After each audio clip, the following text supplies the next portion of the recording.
All right, we are live on my screen. Are we actually live on YouTube is always the eternal question that I never can seem to be able to verify for.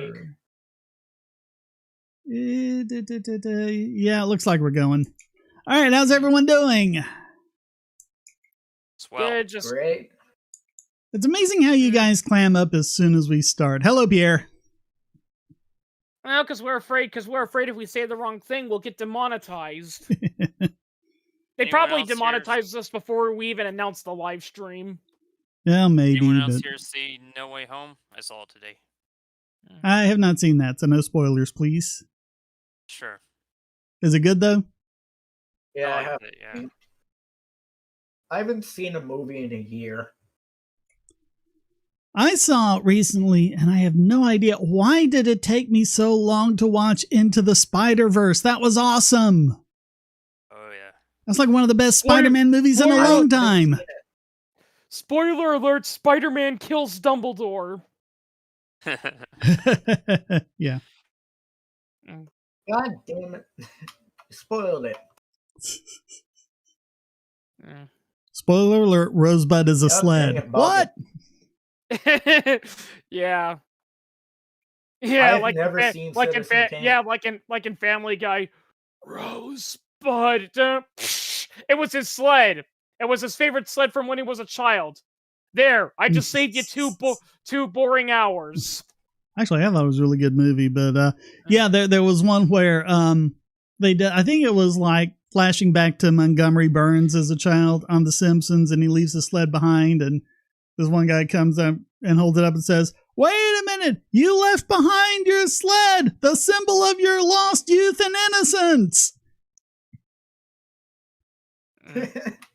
So many Yeah. people love to say, there's actually a misconception about Citizen Kane that people are like, oh, but nobody heard him say the word Rosebud, even though they say in a later scene that his butler was right there on his deathbed Oh yeah, when he was yeah. dying. The butler heard him say it. Yeah. Yeah.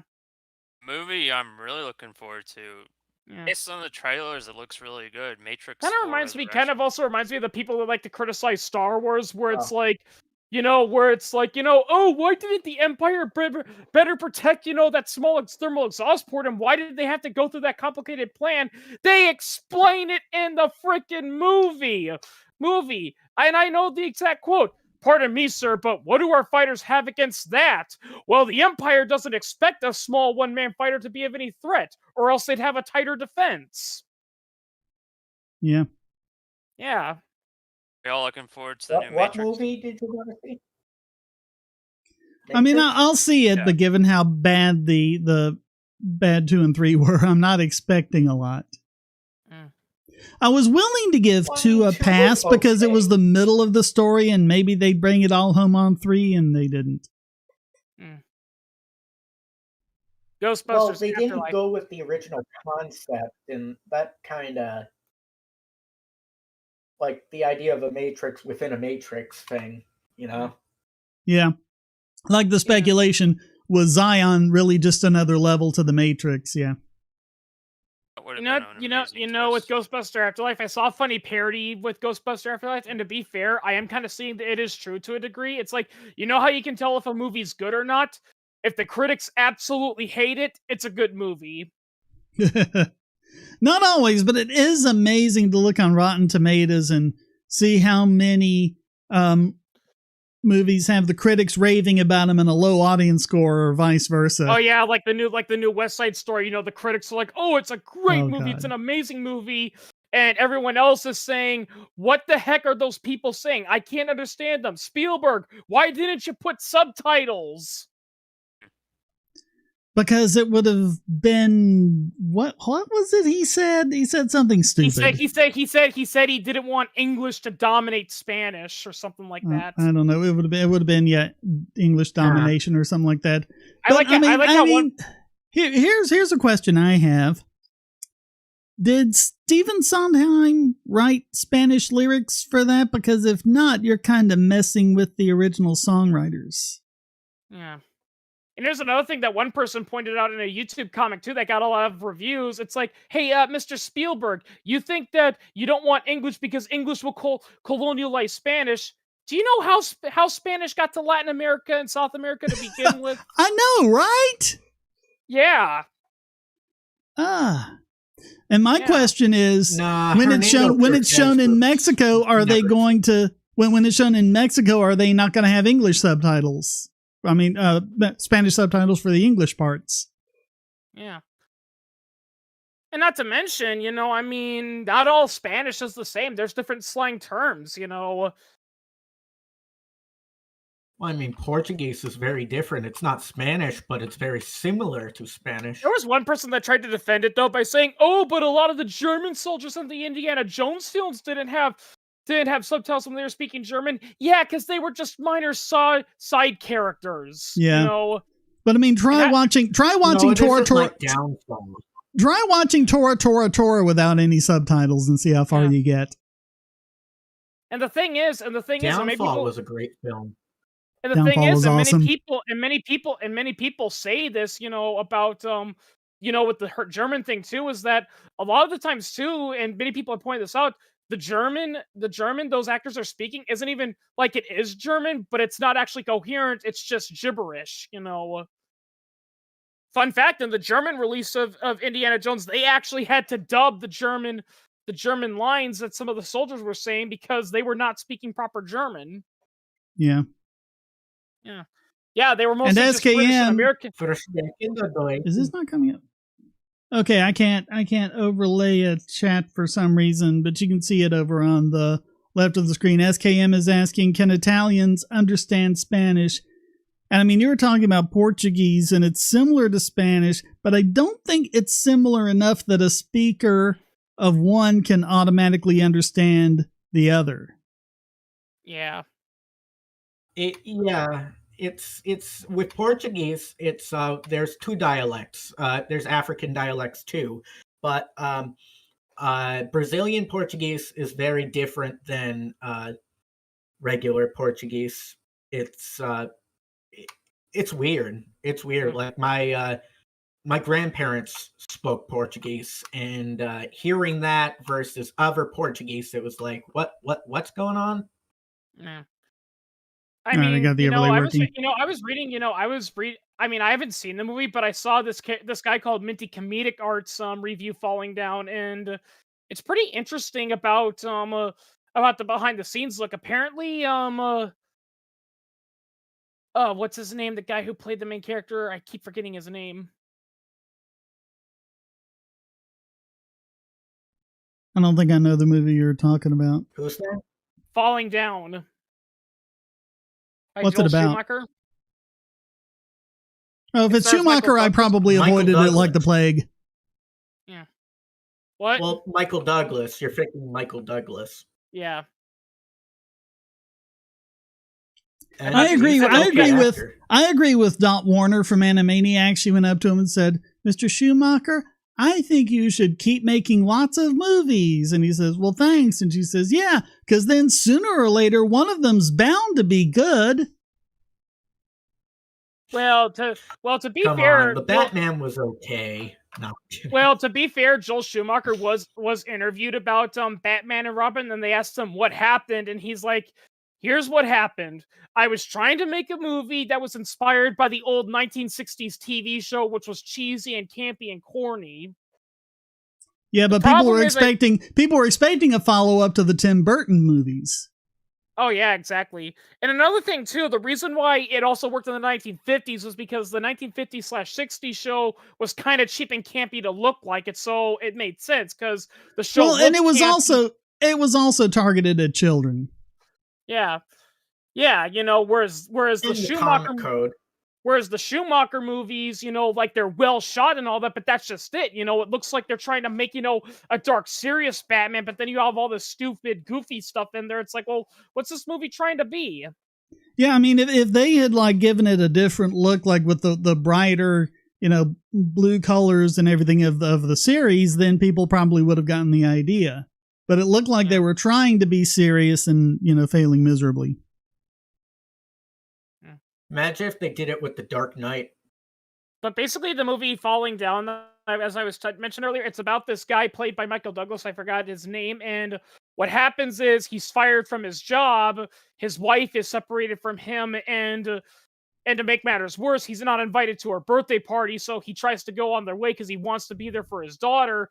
His car breaks down, and he walks through LA traffic in the heat, and he goes kind of on a rampage where he beats up some gang members. He takes some guns, and he goes around, like, he doesn't necessarily kill anyone. He's just it's an interesting movie.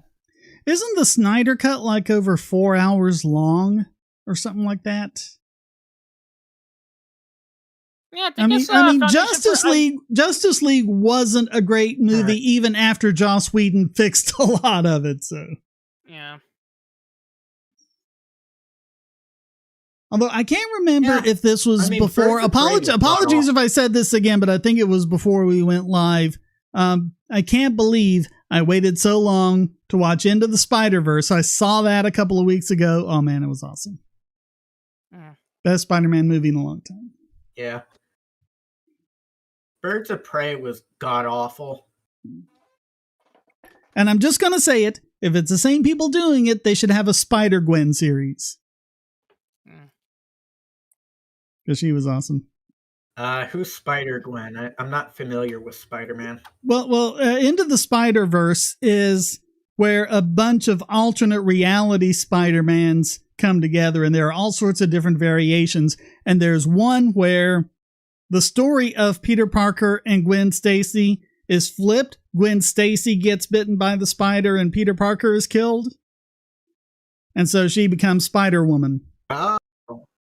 And these are actually based on different lines in the comics. There was a Spider-Gwen comic. There's one called Penny Parker, which is kind of an anime style, girl from the future. And they've got Miles Morales and... Yeah.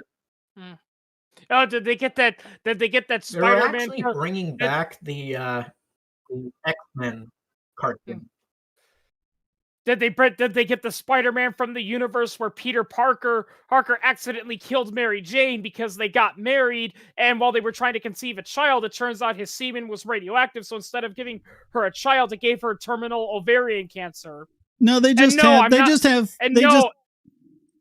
I was about to say, and no, I am not making that story up. That is an actual comic that happened. No, the Peter Parker they have is Peter B. Parker, who's like a middle-aged loser Spider-Man who got into a depression after he and MJ got a divorce. Yeah.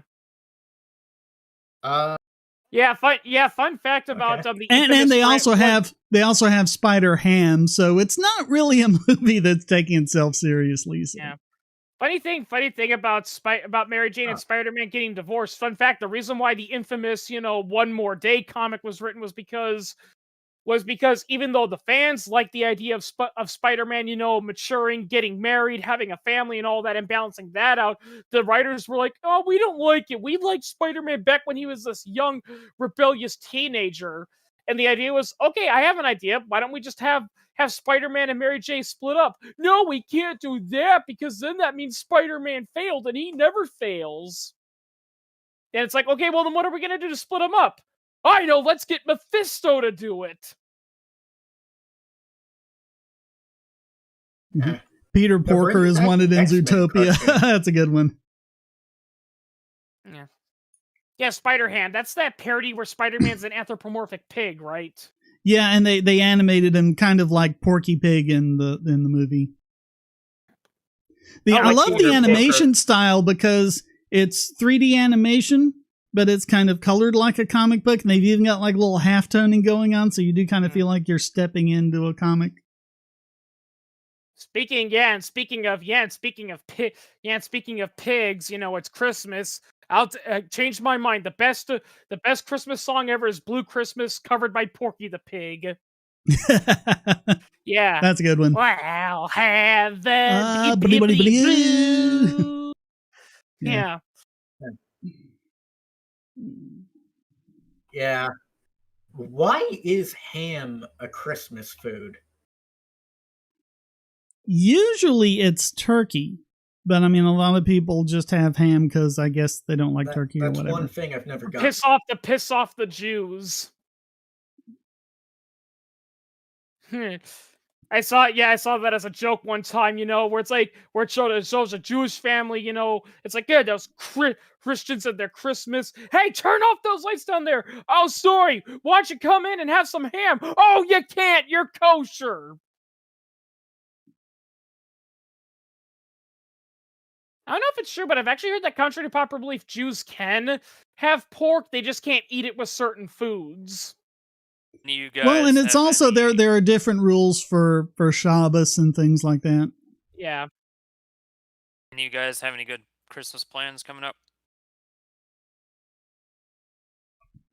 Well, kind of doing tomorrow with the extended family, my and then it'll brother's just be visiting, so my regular family on Christmas. So nothing too extraordinary. Mm.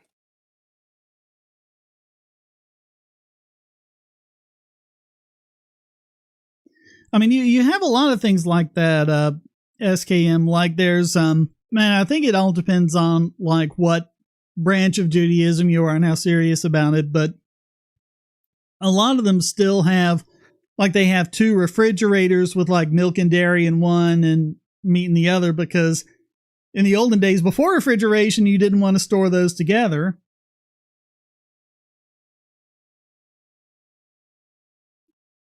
yeah. So yeah, there's a lot of things that are just holdovers. I hear halal is a similar code. Yeah, we really need Al Bookshi to tell us about things like that, because yeah, there are similar things, because it's all based on the old the Old Testament Abrahamic. stuff. Yeah. Yeah. Well, yeah, I mean, that's why they're called the Abrahamic religions.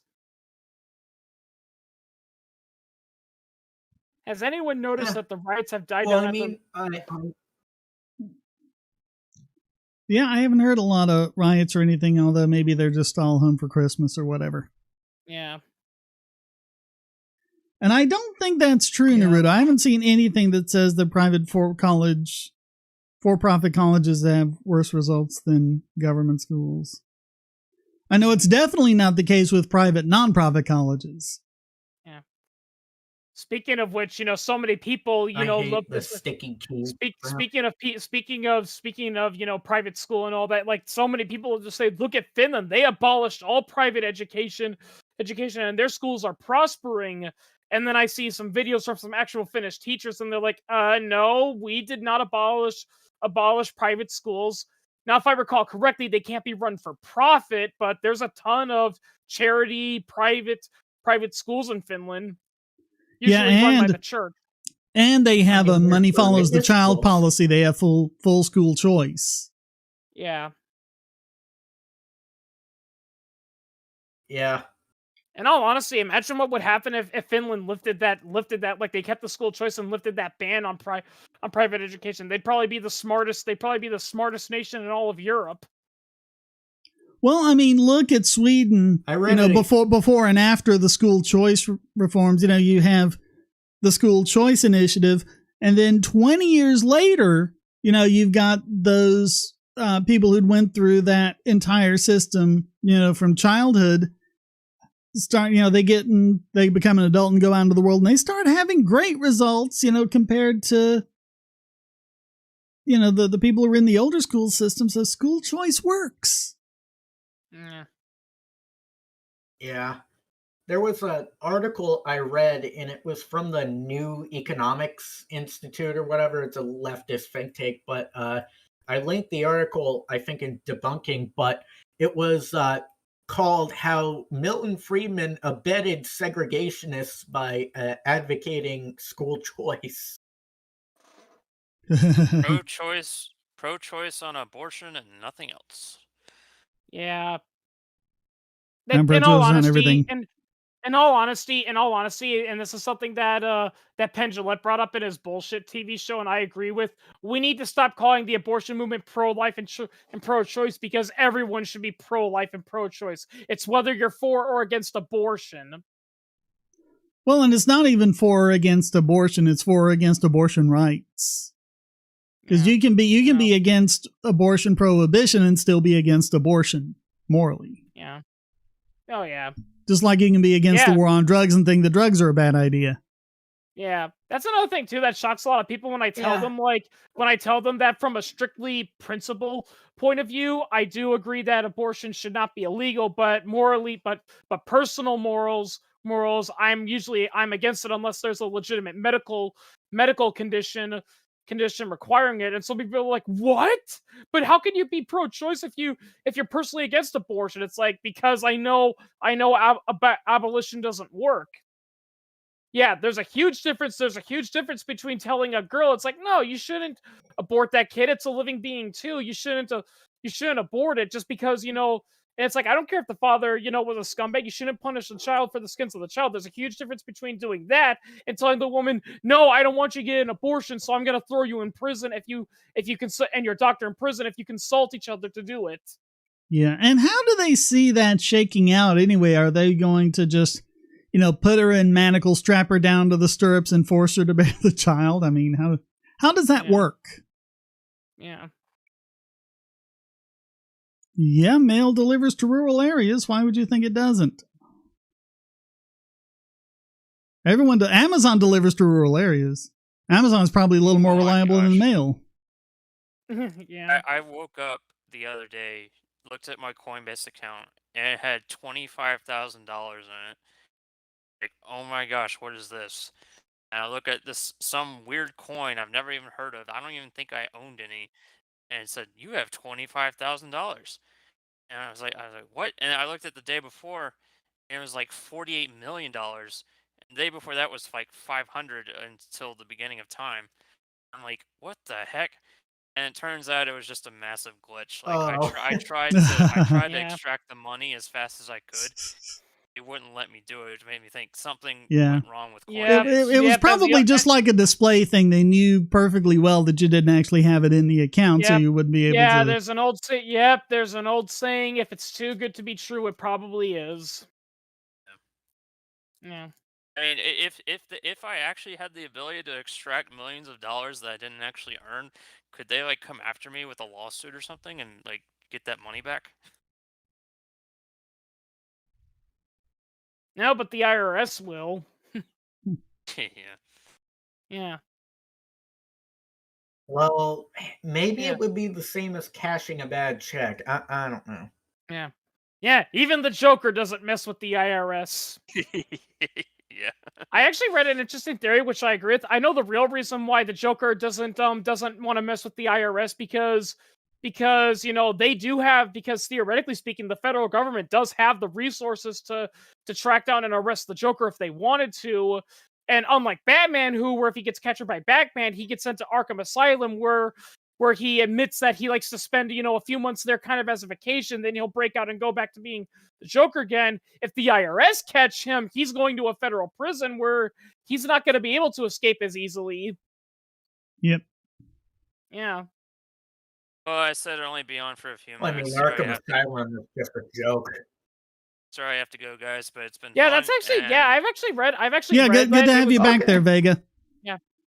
I hope you have a good Christmas and a good New Year, guys. Yeah. You do. Yeah, it kind of reminds me of, because I was reading this. I was reading like this video of top 10 things wrong with certain comic books, and there was a list for Batman, and yeah, one of them was problem number, I can't remember which one, problem number something. Why do Batman's criminals keep getting sent to Arkham even though they keep escaping from it every 5 minutes? Yeah. That wouldn't actually be in the real world. A lot of those where they put the criminally insane, a lot of those are just even more extreme than like the maximum security prisons. Oh yeah. Yeah, and contrary to popular belief, if you're found not guilty by the reason of insanity, that doesn't mean you get off. It just means you get sent to it just means you get the same punishment as you would have if you were found guilty, but you're in a psychiatric ward instead. Well, actually, in most cases, they spend longer time in psychiatric prison than they would if they were just sentenced, because they won't let them out until they're sure that they've been cured of their mental illness, and that's a really difficult thing to do. Oh yeah, that's why while it is tragic to John see Hinckley. that is also while it is and I say this, it is tragic to see those mentally ill people on the street talking about how vampires are out to get them. At the end of the day, bringing back the state institutions is not the way to help them. Yeah, but at the same time, they did a really dumb thing, because when I can totally understand why they wanted to shut down the state institutions, because they were horrible. But at the same time, they didn't really think about it. They just kind of let them all out. Yeah, And they didn't. now what do you do with the mentally ill? What happens now? Well, the thing is, they could have privatized them. Well, and here's another thing too. The guy who was the biggest critic of the state institutions and mental health, even he was against the way they handled it. It's like no, you don't just let them go. You offer them better treatment options. Yep. You don't just throw them on the street where they cause trouble and then they're arrested and thrown in prison. You did it. Yeah. But at the end of the good video on Buck v. Bell, by the way. Oh, thanks. But again, and here's another thing too that I often tell people when they say, "Well, how are we going to stop these paranoid schizophrenic people and actually get them to seek treatment?" Well, the sad reality is that, and they teach you this in basic psychological tests, treatment for mental health is only going to really work only if the person receiving it is 100% behind it. They legitimately want to get better. If you send cops after them, and with an arrest warrant, and they're going to arrest them and put them in a state institute, and they think these vampire Nazis are out to get them, they're not going to be thinking, "Oh, you know what? I'm ruining my life and these people are trying to help." No, they're thinking, "Oh my God, the Nazi vampires are here." Yeah, but basically, it gets a bad rap. The stigma really isn't deserved, because most paranoid schizophrenics can at least manage their disease. I mean, a lot of them live like shut-ins and just have like everything delivered or whatever. But it's not like they're wandering the streets ready to kill the next person they see or whatever. Yeah, Yeah, Terry Davis, that computer programmer who had schizophrenia, he oh yeah, he was that created that very interesting story. He created Temple OS because he thought that computer programming was the way he could speak to God. But I mean, you even have people like Kurt Gödel. The CIA was after him. Kurt Gödel was so paranoid that people were trying to poison him that he would only eat food that his wife cooked. I heard about him. Yeah, he starved to death because his wife had a stroke and she had to be in the hospital, and that took her several months of recovery. And no matter how hard they tried, he refused to eat anything, even when they showed him. It's like, listen, see, this is the food being prepared. We're not putting anything in it, and he would just flat out refuse, say, "Nope, I'm not eating it." And this was like, probably the most brilliant guy of his day, but he had that issue that he couldn't really shake. So, Yeah, he was a logistician, right? I'm not sure technically. He was at least a mathematician and maybe a logician, but yeah. Well, to be fair, he was really prominent in mathematics and mathematical theory and all that. Well, to be fair, contrary to popular belief, even the greatest scientists have their dark sides. Yeah. There was that one scientist, I forgot who his name was, but he was the inspiration for the movie A Beautiful Mind, where look, he not only did he have really bad schizophrenia, he left his wife, he abandoned her. Yeah. Well, I mean, more famously, Sid Barrett, one of the founders of Pink Floyd, had hallucinatory schizophrenia and got to where he just couldn't manage life. But he lived, basically, I think he lived the rest of his life, with his sister, and he, just stayed at home and painted and stuff like that. Oh yeah, he was that guy that the song "Wish You Were Here" was inspired by. A lot of people think it's a song about a friend who was deceased. It was actually about, if I recall correctly, they said it was actually about their friend because he was still alive, but mentally speaking, he was so out of it that it's like, that's not the person we remember anymore. That's just... Well, and even then, "Wish You Were Here" is kind of written generically, more specifically, "Shine On You Crazy Diamond." is really more specifically about Syd Barrett. Yeah. But pretty much that whole album is a dedication to him. To Wish You Were Here. Yeah. If I recall correctly, one of the members of Pink Floyd said the inspiration for "Wish You Were Here" came because Syd Barrett, like he was on some medication and he was feeling a little bit better, and he said, "Hey, can I come over and just, talk with you guys and see, and just hang around." Well, he really just showed up out of the blue, ironically, while they were recording "Shine On You Crazy Diamond." Yeah. And he just showed up and talked to him. Yeah. He said that he showed up and then he asked if he could hang around for a little bit. And they're like, sure, you can hang around for a bit. Then out of nowhere, he got like to a drum set or something and says, okay, so what riffs am I playing in this song? Like he thought he was still in the band and they were recording a song when they weren't really. It was just a casual thing. Well, and he just showed up at David Gilmour's wedding. And it was like, hey, it was great to see him again. And he was like, at the reception, and he seemed fine. And then all of a sudden, the reception's still going on, but someone mentioned to him, says, hey, your friend left. And he then apparently said it just wandered away, and that was the last any of them had seen him.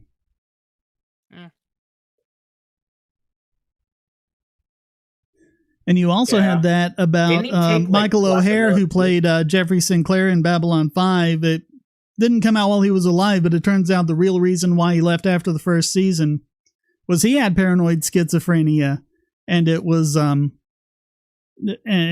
issue, and he and the creator were talking about it, and he was like, I don't want to put anyone else's jobs at risk because of me, just write me out of the show. And he was doing well enough, to come back in the third season to do the War Without End 2-parter, and then at some point even his family lost touch with him, and it turned out he was living homeless, and someone found him and got him back home, and he died soon after that. So I haven't seen that show. Oh, it's awesome. It's an interesting case because the creator wants to reboot his own show because the studio never really gave it the respect that it deserved, and won't really give it the full release and the full promotion of it. But he wants to do, kind of the Battlestar Galactica treatment on his own show, remaking it, but not remaking it, give enough to where, there's still a lot for fans of the original to like, while giving, enough new stuff to make it interesting. So you're not just seeing the same thing with a different cast or whatever. But he was always wanting to make more Babylon 5 stuff. But the main problem is the actors kept dying, and like I think half the cast members, died fairly quickly. Yeah, wasn't it their issues on remastering it for home release? Yeah, because it was one of the first shows to regularly have CGI, and the idea was always to, when they remaster it, to just pull up the CGI again and re-render it in high-def widescreen.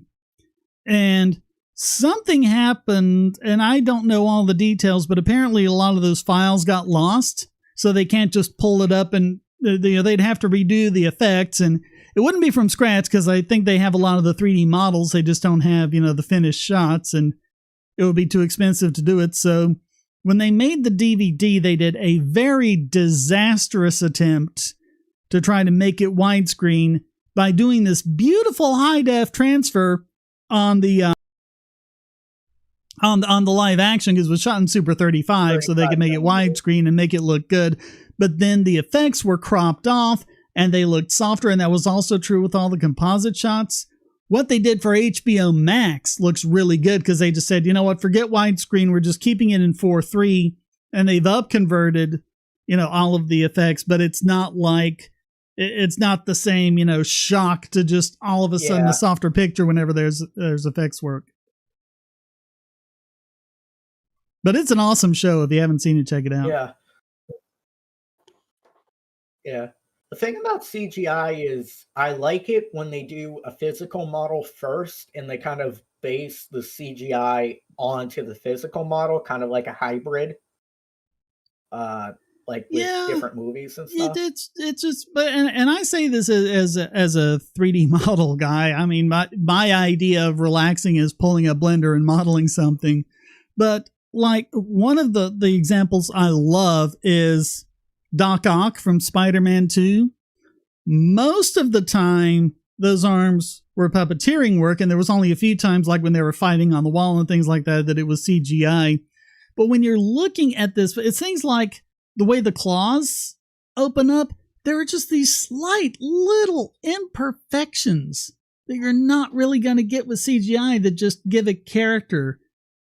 You know, like when it pulls back and there's like a little catch in one of the hinges or something like that. You know, you don't really get that same kind of character with CGI. 2011, The Thing, they were originally going to do models, but then the studio got involved, and then they ended up doing CGI all over that hard work. Yeah. Now, which was this? The reboot, not the reboot, but the prequel to The Thing. Like The Thing 1982, but it's The Thing 2011. I didn't see that. It came out in 1986. It was earlier than 86.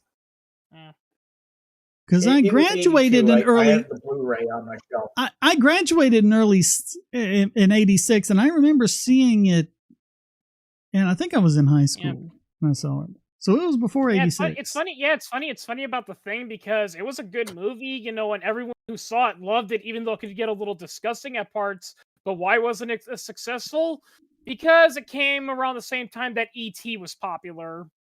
Now, SKM is saying that practical effects age better for the most part. It's interesting. I love using the Doctor Who titles as an example of this because, I mean, they weren't really practical effects. They were still video effects. But, you know, the first time you had the Howl around where, you know, you use those, you know, cheap-ass little black and white cameras the BBC had.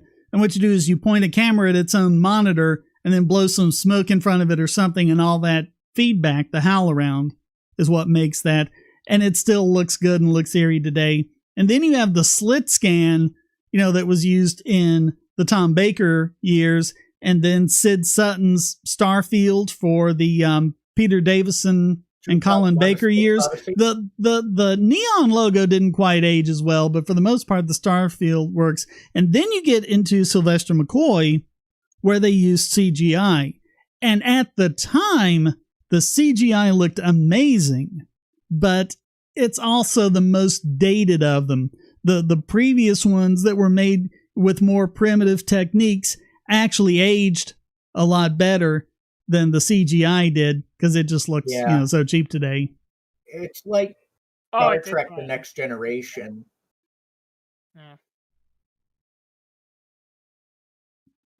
Yeah. They did a good job with it, but that's right. Because not a lot of people realize there's two versions of The Thing. It's the thing, the 1950s movie, The Thing from Another World, and John Carpenter's The Thing, and it was based off of a book by Scott Campbell called Who Goes There. My understanding, I haven't read the book, but my understanding is John Carpenter's version is closer to the book than the 50s version. Oh yeah, it's more closer to the book because in the movie, The Thing from Another World, the thing doesn't shapeshift. It's made out of plants and it lives off of blood. Whereas in Who Goes There, and this is later based off the movie, it actually is a creature that has the ability to shapeshift and it reproduces by absorbing matter. However, I mean, I will tell you exactly what makes CGI hold up, JC, because look at any given episode of Stargate Atlantis, even the earlier ones, and look at the actual shots they have of Atlantis. In a purely technical aspect, we can do a better job on our home computers with free software like Blender because we have, you know, physically based shaders. We've got, you know, these, you know, amazing photorealistic renders like Cycles, and we can do the proper light balances, and we can do an actual ocean sim and make the ocean waves. In every technical aspect, we can make it better. But look at any one of those shots. How are you going to do it any better artistically? There's just no substitute for that. And the fact that it is just so beautiful artistically, you don't really mind the relative primitiveness of it because it just looks so good. And if you're just sitting there, not watching it to analyze the effects or anything, but just watching it as a casual viewer, there's absolutely nothing wrong with it, even though it's 15 years out of date. It's actually, just beautiful. With Terminator 2, and I've heard some people say this, and I agree with it, is that, with Terminator 2 CGI, yes, you could make the argument that the T-1000 looks kind of phony in its liquid form, but when you think about it context-wise, that's kind of the point. It's a liquid metal designed to imitate. Yeah, but I mean, when it goes into its full form, it can imitate, Robert Patrick a lot better than that CGI version. Get Out, that didn't even look that great at the time. So, and the reflections and things like that could be done better now with HDRI maps and everything. Yeah, I will say one CGI effect that holds up is the original Jurassic Park. I hear music when there's no one there. Sorry about that. Sorry about that. I loaded up a game and Nah. Yeah, the original Jurassic Park, its CGI effects hold up pretty well. Yeah, it's a shame the rest of the movie doesn't. Yeah. Oh, are you one of those? One of those people? And it's also interesting that when you look at the prequel trilogy of Star Wars, when they were doing things like the CGI lightsabers,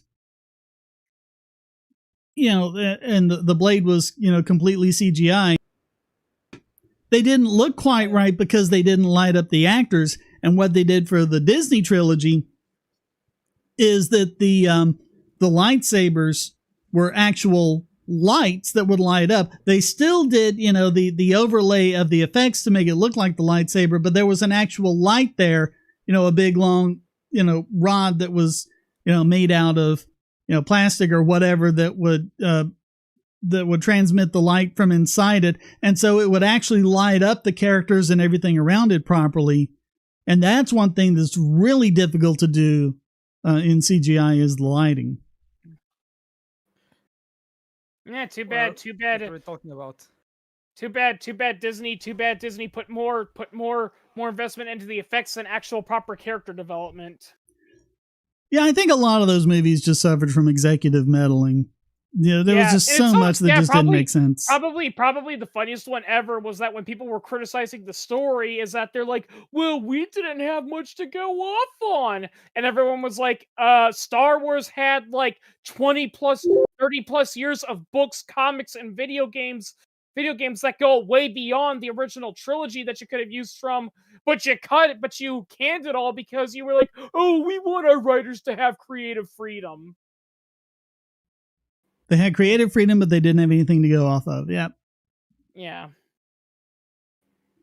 I think I know the real reason why they canned the original expanded universe, because this is something we see when Disney acquires a lot of new properties. They want to Disneyfy it, Yeah, but getting back to the lighting thing, this is a problem you have if you don't want to use blanks on set, which is, a big issue nowadays, about not wanting to even use blanks on a set because even blanks can be dangerous. Because even when you're shooting blanks, they do things like make the camera angles so you don't actually have to point the gun at anyone when it looks like an actor's pointing a gun at another actor, and assuming it's not a stunt gun, then it's usually some kind of foreshortening effect where it looks that way, but they're really pointing off wide.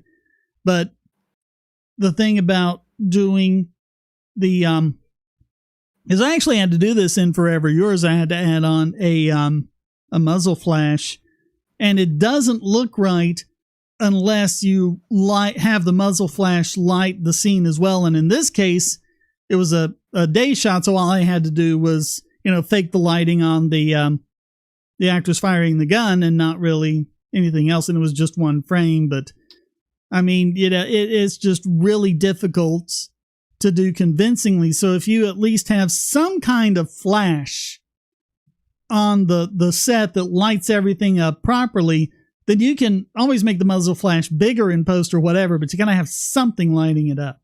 Yeah. Muzzle flash, fun.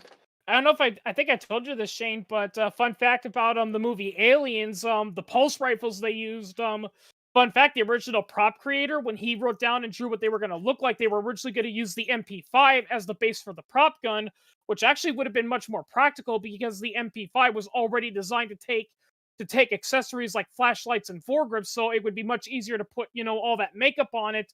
But why did James Cameron, say, no, let's get rid of the easily available MP5s and replace it with the heavier and more impractical Thompson? Because the Thompson had a bigger muzzle flash. Yeah. That's another thing about movies and video games get wrong, is that in real life, muzzle flashes almost never happen, and if they do happen on a gun, that's seen as a defect, not a cool thing. Well, because you're using energy to make the flash and not to push the bullet faster. But you have to remember, when you're making a movie, the idea is not to realistically depict a gunshot, it's to tell a story. And every little element in the movie tells the story. How much of a flash there is, what it sounds like, everything like that is a part of the story you're trying to tell. That's another thing, too, that a lot of movies and video games do, is that they give guns their own distinctive feature, when the reality is guns generally all sound the same. Yes, there can be a sound difference, but that's only based on the caliber they're using. Yeah, it's funny to look at the Internet Movie Firearms Database. When movies get stuff wrong, like there's a flash that's obviously put on without lighting anything up. And my favorite, and I forget what gun it was or what movie it was, but they were pointing out the gun, and it was one of those that had the selector switch to go from, safe to single shot to, automatic. And the caption said, "Note the safety switch set to holy shit, I just broke the selector." Because it was put in an impossible position, which was probably because they disabled the gun to make sure it wouldn't fire. You know. But visually, it wasn't in the right place. John Wick,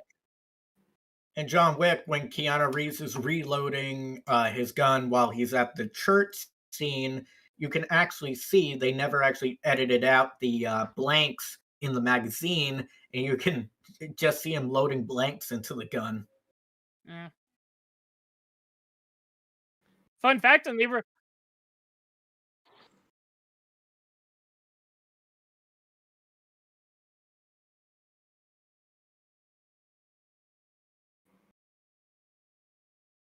Yeah, well, they are. Well, in many cases, they are real bullets, but the primer and powder's not in there.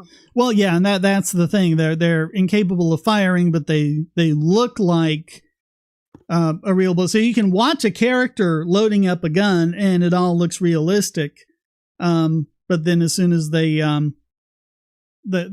need to fire it, you need to stop the shot so that they can load it with the blanks and fire. And what they do with the dummies is they put a ball bearing in them so that you can tell just by shaking it and listening for the rattle that you've got a dummy. And that's one of the many ways that they have in movies. I made a video on this, but that list I covered is just only a tiny part of what they do.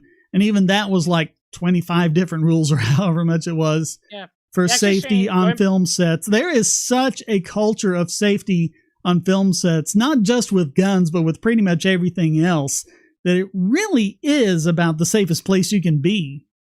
When they're followed, of course. Fun fact about safety with guns, it's not just guns, it's also with swords too, because there was an actual incident that I read about. I forgot which film it was, but it was a cowboy movie. It was a Western movie, and someone died in it because they insisted on using a real life sword, as a prop. And they're like, okay, we'll use it. And what happened was that the horse kicked him off. He fell over, and in the process, he let go of the sword, and it fell down, and it impaled him and killed him. Yeah, and a lot of times, they'll do that for like a close up when they want it to look right. But you'd think they would have dulled it. The Crow. The Crow is one. The Crow's a really tragic incident because, it's one of those cases where I actually don't really blame the actor that did it, because a lot of people have pointed Oh, out no, who were no, on no. set. There was no way he could have known there was something in there. That was 100% the prop department's fault. Yep, they made so many mistakes on that. And they just accumulated into that. Which is why you shouldn't believe the conspiracy theories about, oh, this was a secret way to assassinate Brandon Lee. If you go up to your mob boss and you say, hey, I've got an idea for how to assassinate someone, and you come up with that cockamamie scheme, he's just going to shoot you in the head for being stupid. Oh, yeah. Because you're just too dumb to live at that point. It's easier just to poison him. Yeah. The Magnificence of the original with Yul Brynner, I really liked. I have not watched the remake, but I love the original.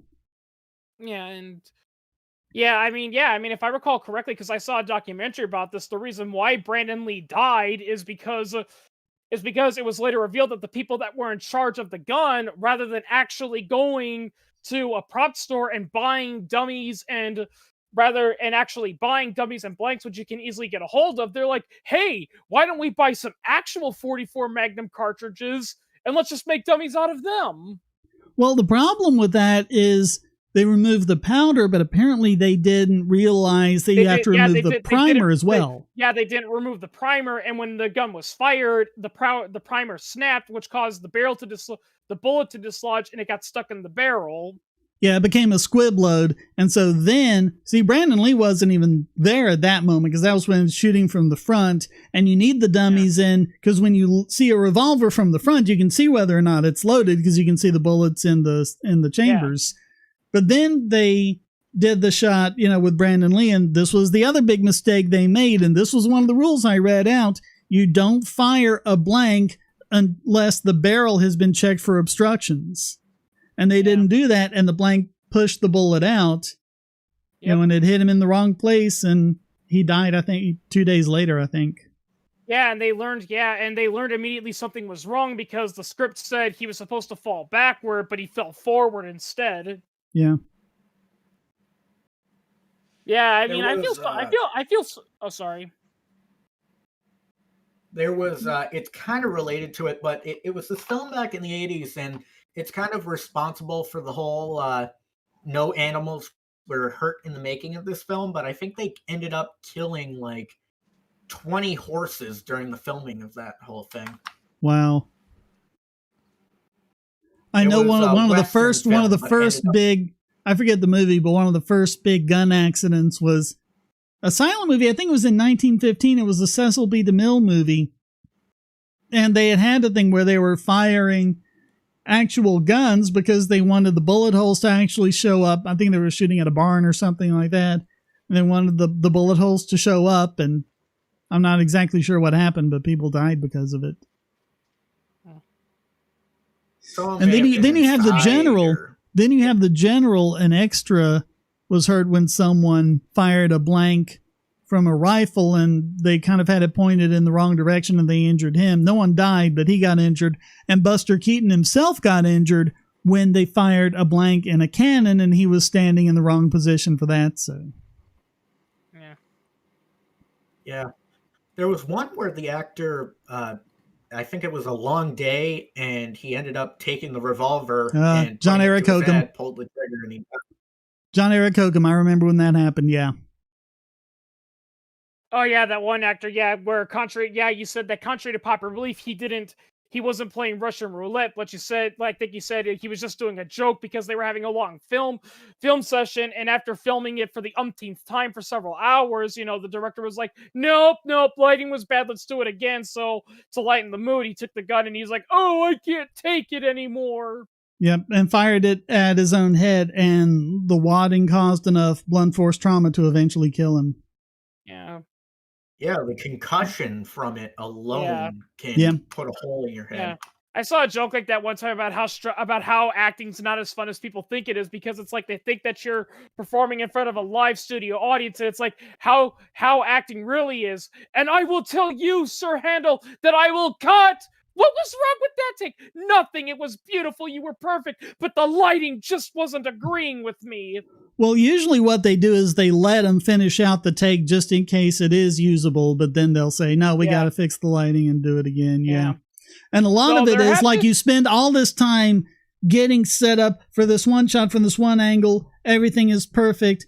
And it's like 2 lines that take 3 seconds. You do a couple of takes of that, and then you got to stop and set up for the next shot. You know, there's a lot Oh of that. yeah.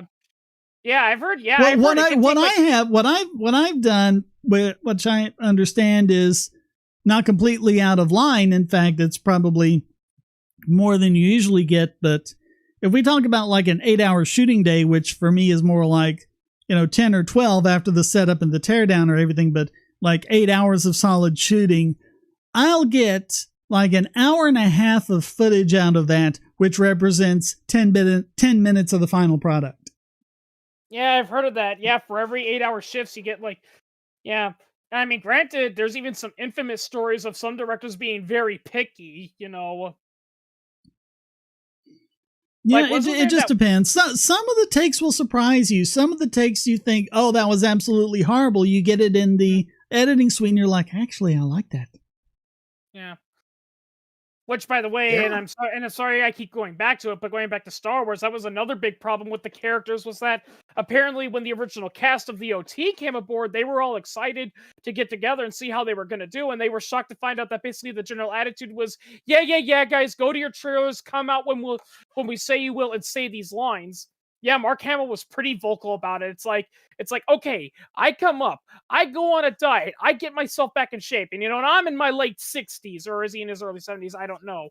And I'm doing all this to get myself back in fitting condition, and they tell me, okay, here's what we want you to do, Mark Hamill. You got to take off your cloak and stare into the camera. Yeah. And he's like, okay. Turn around and stare in the camera. Yeah.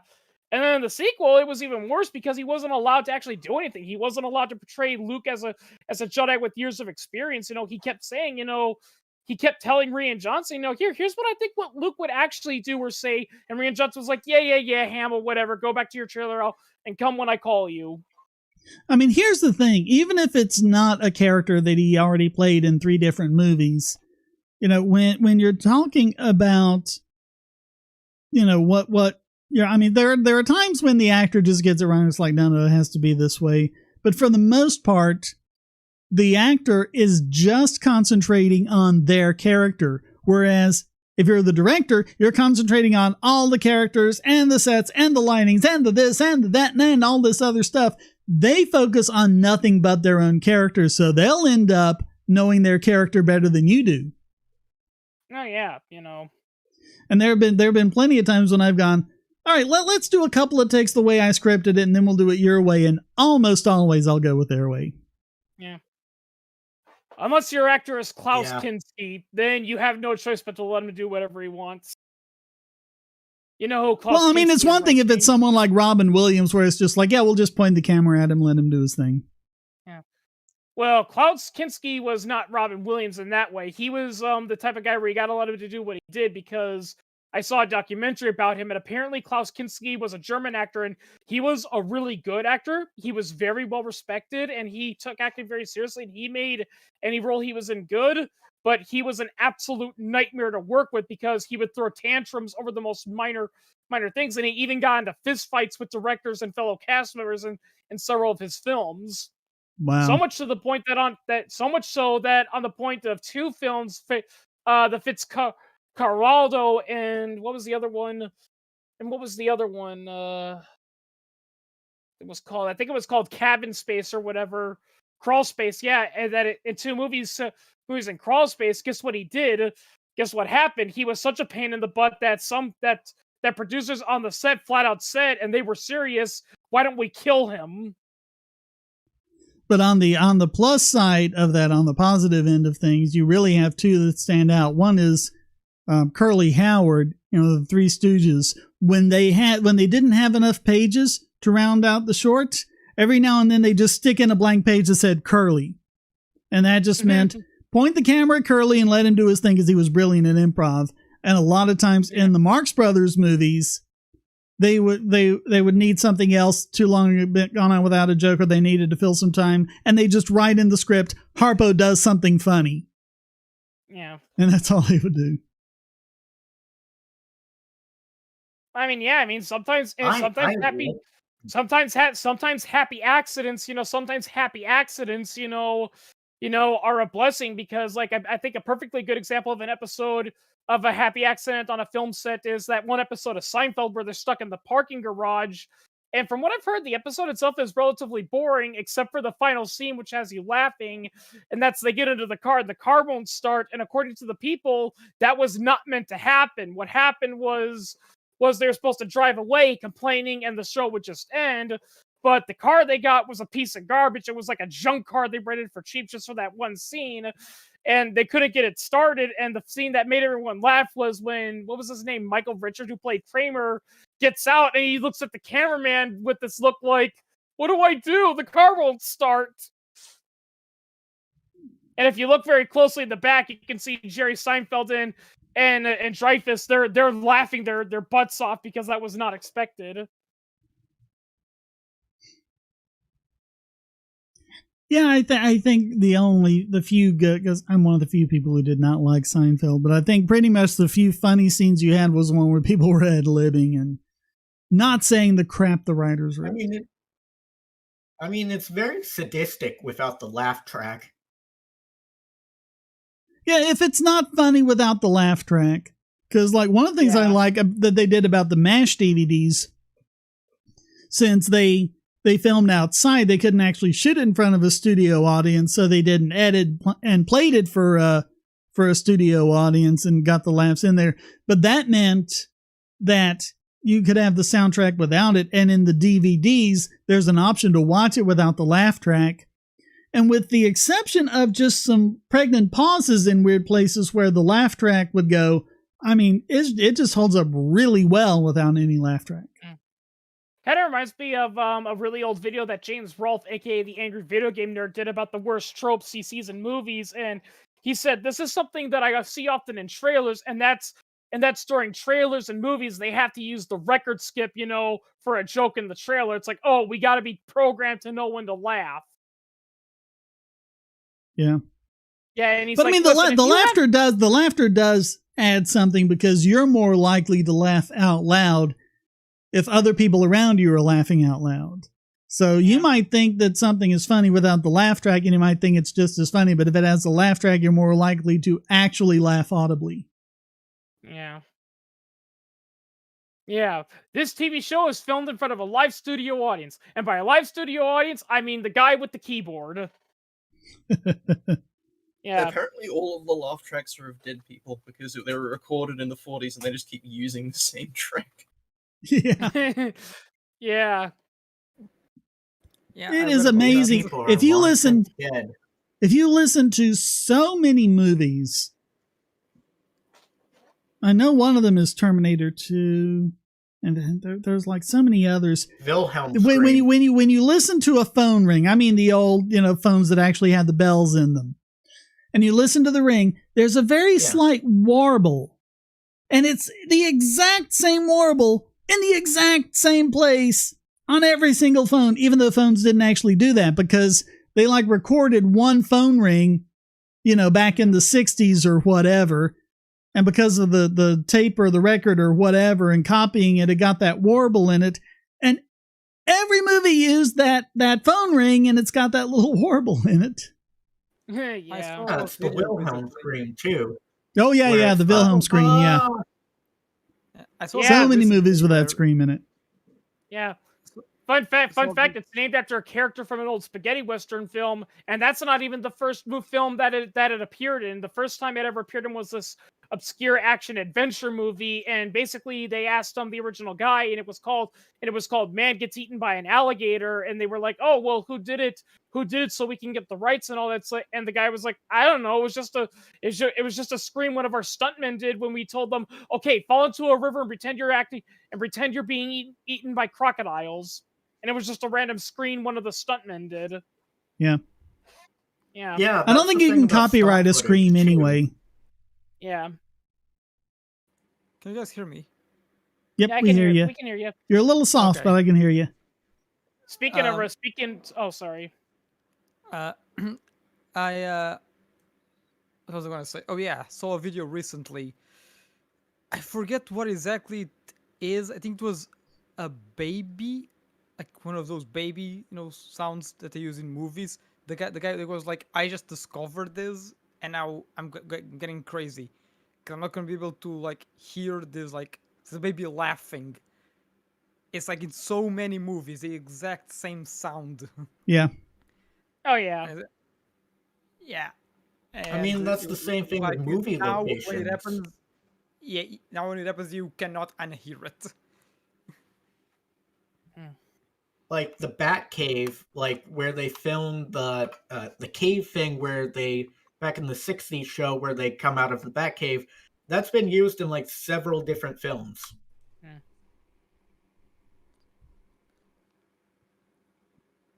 There is one like little, portable mobile diner thing that's actually a diner, but they also use it in like a bunch of movies. But basically, like anytime you see a small little diner, out in the middle of nowhere or something, it's that diner. Yeah. A bit unrelated, but still related to movies. I have a question about guns, prop guns, Okay. because a lot of times in movie, so when you fire a gun, the round cycles. How do you do that with a prop gun? Do you modify a gun so that? Yeah. So when you're firing blanks with a semi-automatic or with an automatic, you need the gas propulsion to cycle the round. Ordinarily, if you're firing blanks, it won't do that unless you put on a barrel adapter on the end, which you don't want to do in a movie because, you don't want that to be visible. So they actually have specially manufactured barrels that they put on there, which also means that they're not even capable of firing an actual bullet because there are obstructions in the barrel to make sure they obstruct just enough of the gases to work the mechanism. And they also have it set up where you can't even accidentally load in a round with an actual bullet because the bullets extend out further than the blanks do. So nice. Yeah. Today I learned. Yep. Yeah, like I said, the whole thing about someone dying on a movie set from being shot with a gun should never ever happen. Yeah. And the worst part is that Alec Baldwin's not even being humble about it. He's not going around saying, "Yeah, that was stupid. I never should have done that. I regret that with all my heart, and I grieve for the family, and I'm going to do everything I can on the site to make sure it doesn't happen again." He's like, "Oh no, it wasn't me. It was the gun's fault." Okay, so as SKM is talking about, I think there might be a term that we have to define here just so that everyone knows what we're talking about. Like prop guns. A prop gun is not necessarily a fake gun. It's any gun an actor uses, as opposed to one that's just hanging on the wall, which is a set dressing. So it could still be a real gun loaded with blanks or whatever. A gun that is not capable of functioning is a stunt gun. Yeah. So that's just the terms. Yeah. Yeah, like a rubber gun. Yeah. A lot of times they make it out of rubber for the actors because it's easier to carry. Oh for yeah, long takes, that is. oh yeah, in some war movies, they say if you look really closely in some war movies, if you look closely, like when there's scenes where like a mortar hits and the guys are dying and their guns are flying, if you look very closely, you can see the gun wobbling like as if it's made of rubber, and that's because it actually is made of rubber. You can get a lot of airsofts that look so much like the real gun, that it's just really convincing. Well, I mean, it convinced that it convinced that one politician when he saw a discarded plastic case. He's like, "Oh my god, it's a gun!" Even though the labeling clearly said, "Yeah, C117 airsoft pistol." Well, in the Lawrence of Arabia, I actually watched the behind the scenes making of the movie, and the El Sharif, I believe his name was, like the Arab guy in it, the Arab Omar prince, Sharif. He had a hard time actually carrying the Lee Enfield, so they ended up just sewing it to the strap attached to it to his costume. Oh yeah, because it kept Yeah. on falling. I've actually heard, one thing that's really hit. I actually saw interviews with people that have been, stuntmen in like those old, in like war movies that takes place like in the musket era, and they also do like historical battles, for reenactments. And they've actually asked, the hardest part ever is, in those scenes is carrying muskets, because people are like, oh well, you think it's a musket, it should be lighter than a modern gun. And no, they are heavy. They're even heavy than a lot of modern day sniper rifles. So Pierre has a question about what you call the guns that just make the sound for starting signals in races. Well, the answer is in the question. It's called a starter pistol. Yeah. Yeah, or a cap gun, because that's basically what they are. They're cap guns. Yeah. Yeah. Waterloo was a tremendously great movie when they had thousands of actors play out the Battle of Waterloo, essentially. Yeah. Yeah, I've heard people that do recreations, and they say one thing that surprises a lot of new time recruiters are the weight of those muskets and those uniforms, because those old-fashioned uniforms and muskets, they are heavy. Especially those hats They're they used like to wear. 11 pounds. Especially those hats they used to wear. The wool will I never definitely understood that. make you sweat. Oh, especially if it's hot. Why, if you're going to war, why would you wear a heavy ass hat? The reason they did that was, and I've actually heard this, and it's actually why the Royal Guards of the British Army, the ones that are famous, by tourists, the reason why they wear that, it's supposed to intimidate the enemy by making you look taller. But you see, that was one of the things that Also, the color. that the rebels did right, was because they wore a lot less clothing, and a lot of times they didn't even wear any headgear, or they wore lighter headgear or something like that. And that made them more maneuverable, and they were using more guerrilla tactics than the redcoats. So, yeah, they took advantage of that. And another reason a lot of people ask, it's like, why the fuck are, these ancient armies going into battle with like bright blue and bright red uniforms? Well, I actually learned this from a civil war, from a guy who was a recreationer and a historian. He and his buddies were doing a recreation of the War of 1812, and they said the reason why they often did that was because people fail to realize these guns aren't very accurate, and they pick up a lot of smoke, so it's very easy to get disoriented.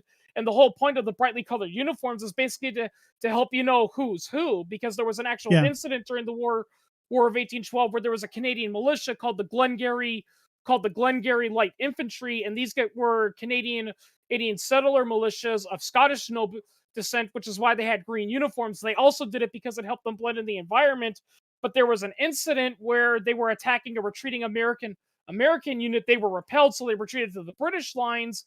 And as the recreator pointed out, okay, there's a bunch of these new British, troops that are fresh in Canada, and they just fired a volley off because they were already in a battle, and they see some guys who aren't wearing British uniforms. They don't know, what are they going to think? Yeah, it's a friend or foe thing, and however much it might make you visible to the enemy, if it makes you not be a target to friendly fire, that's a thing too. Yeah, that's the reason why they did that. As he said, this is literally what the recreational person said. You've got the Americans that are on the blue side, and you got the British who are red, and then you got the Glengarry Light Infantry in the middle of battle. Who's shooting at the guys in green? And more Glengarry Light Infantry unitmen, they died from friendly fire than by engaging the Americans. Well, you also need the generals to be able to know who is who and when they direct everything from a distance. And if everybody's wearing black and there's a bunch of black smoke, well, you ain't going to see anything. Yeah, that's another thing people fail to realize too. They didn't have radios back then. Generals, when they wanted to issue a battle, they literally had to get, those binoculars, look on the field, and if they said like, oh, we're getting overwhelmed, we need to retreat, or oh, their left flank is exposed, we should go for there. They literally had to tell their lieutenant, okay, order the men to retreat or to attack the left flank. He would give it to the signalmen, and they had to use their guns and they had to use their flags and their instruments to do that. Yep. Yeah. It's a dying art. Yeah. Well, I mean, that's why they can get away with using camo today. Yeah. Because you don't Essentially a need that reason to why tell the friend from German foe. military, in many ways, Yeah, the because German military was because I was about to say, because today nowadays, like, let's say if some soldiers, are coming over the side, and they don't necessarily know who they are, all we got to do is contact them and say, hey, who are you guys? And they can say this is, Sergeant John Doe with the 101st foot infantry. We got stranded from our unit.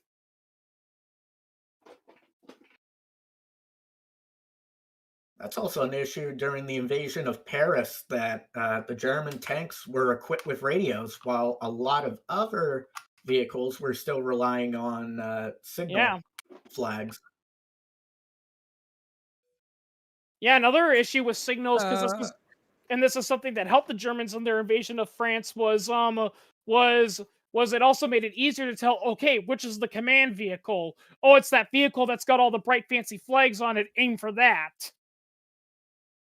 Whereas if all the tanks have radios on them, it's like, okay, well, which one's the command vehicle? Okay, look for the one with the antenna. They all have antennas.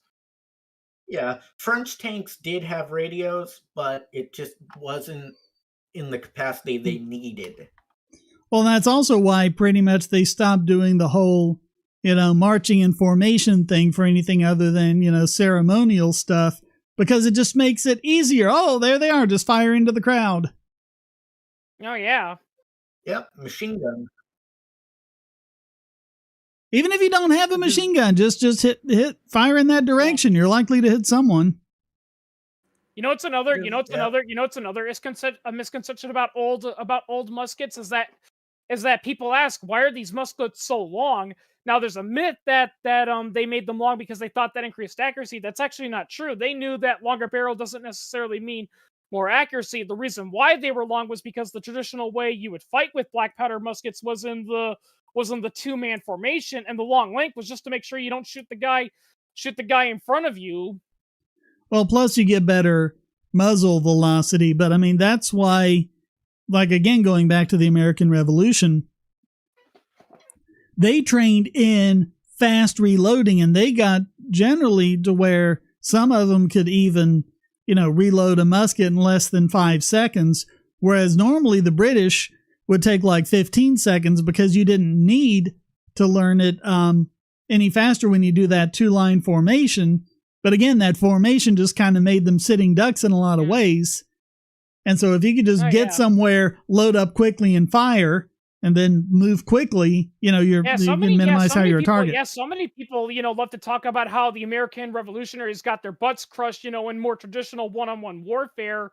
To which an actual historian said, yeah, that's why they stopped doing that for a while, at least until they got help from France. That's why they stopped doing that, because they knew right from the get. Yeah, they knew rather quickly, we cannot fight a traditional war with the British. They've got more men, they've got better cannons, they've got better trained troops.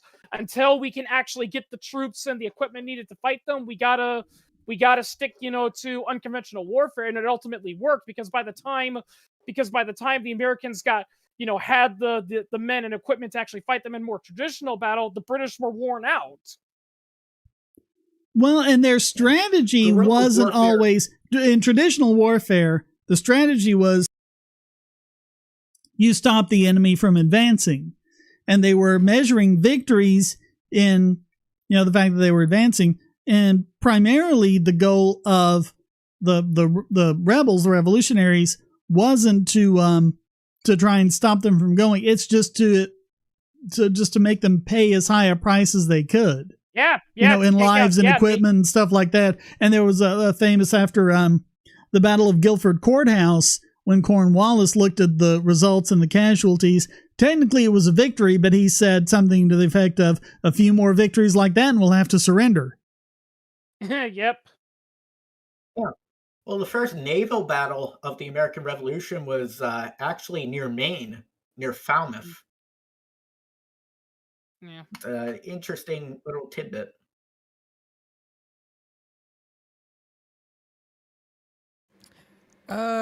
There was I forget the guy's name. It was an American revolutionary, what he did is he got a hold of a ship, and he sailed to England, and he was basically a pirate. John Paul Uh, Jones. Or That might, I think that might be the guy. Yeah, yeah. and he just caused so much hassle to the British in their, near their own country, prevented like a lot of ships from leaving, and he helped a lot, and not many people know of him. Yeah.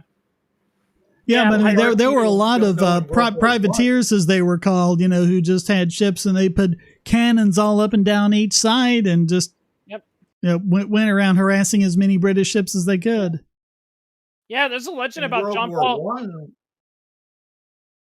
I was about to in, say in there's a World le- War One, they had corvette raiders, and there was one German one that ended up harassing the entire East Asian squadron of the British.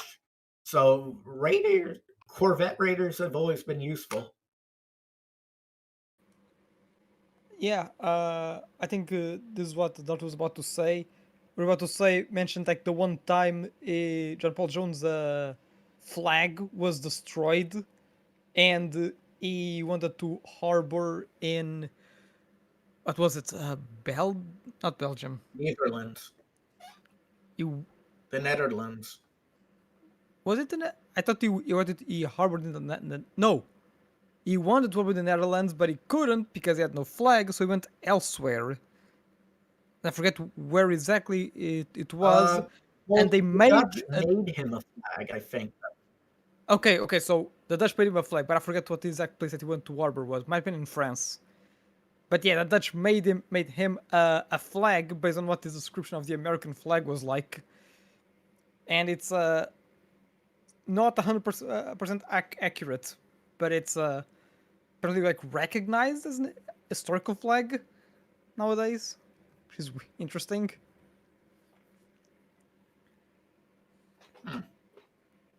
And yeah, Derek Pipsqueak's right. Yeah, the problem is that, they had the idea because, believe it or not, there were some breech-loading musket prototypes, most famously the Ferguson rifle. The problem was that with technology back in those days was getting an airtight seal, and there was actually this famous Civil War gun called the Hall rifle, which theoretically on paper would have been the best gun of the Civil War, but the reason why it wasn't was because the gun was prone to leakage, and in some cases, it would be so bad that the bullet would literally just tumble off the barrel. Well, Because the Hall rifle was invented in Maine. Yeah. It was invented in Maine. It's invented in my state. Yeah, It's actually a short drive. yeah. How do you make a musket that the bullet? I don't know if calling it a bullet is correct, but I suppose just Musket falls ball. off. Aren't those musket ball? Yeah, the Aren't those ball. supposed to be like tight in there?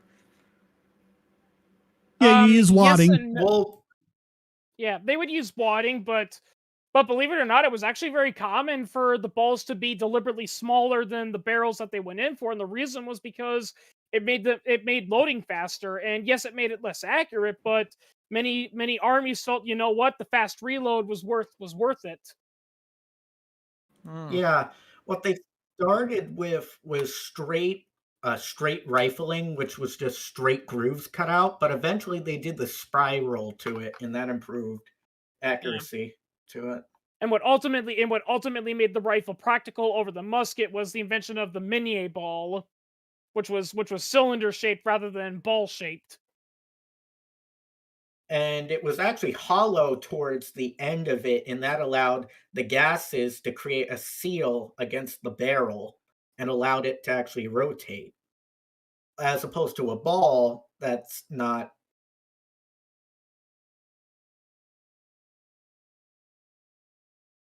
Interesting. Hey, And we in get the volcanic repeating pistol. There We got were $5 musket balls from- that had a we got $5 from Clash's Pride, who says, I come in and y'all start talking about guns. You must have felt my presence. Yes, that's exactly the reason, Clash. Thanks for the 5. Yeah. there were musket balls that were made with. Theoretically, I should be belt popping up and around dancing here the- in a second, but I don't know. Maybe you have to give it a minute. I don't know how far behind Streamlabs is with that. Sorry, go ahead.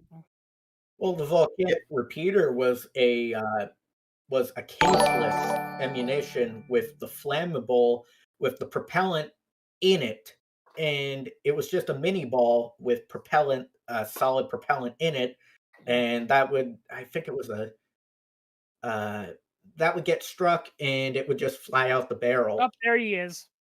Yeah. Yeah, Yep, I'm dancing here. I was watching a documentary about Civil War era guns and ammunition, and there was a lot of interesting primitive cartridges that came out during the Civil War, where people were trying to make like actual cartridges that can actually go in the gun, rather than having to literally load the gun muzzle loaded first and all that. And there's some interesting stuff they did. 44 rimfire. Yeah. That's 44 rimfire, I think. Yeah. Yeah, there And was one. Rimfire, Hmm. Rimfire was the most popular. But yeah, I don't know why I don't know why Twidget is showing up. The super chat is like really tiny. The regular chat comes up nice, but I don't know. I got to figure out what it's doing differently there. Yeah, the craziest bullet that was ever developed during the Civil War. Granted, it probably existed long before that, but it was a bullet that was loaded with explosives, and it actually had a delayed fuse where once it got in there, it would actually blow up. And reportedly, both the Confederates and the Union used them primarily on light fortifications, but they ultimately stopped doing it because they were getting backlash from it. Yeah, apparently the hardest thing there, SKM, to manufacture, the hardest thing to manufacture is the brass casing. So a lot of times what they do is they'd, go out after a battle and retrieve as many casings as they could get, so they could reload them with their own cartridges, because otherwise you just need, powder, primer, and, a bullet you can just mold. But yeah, the casings were the hard part.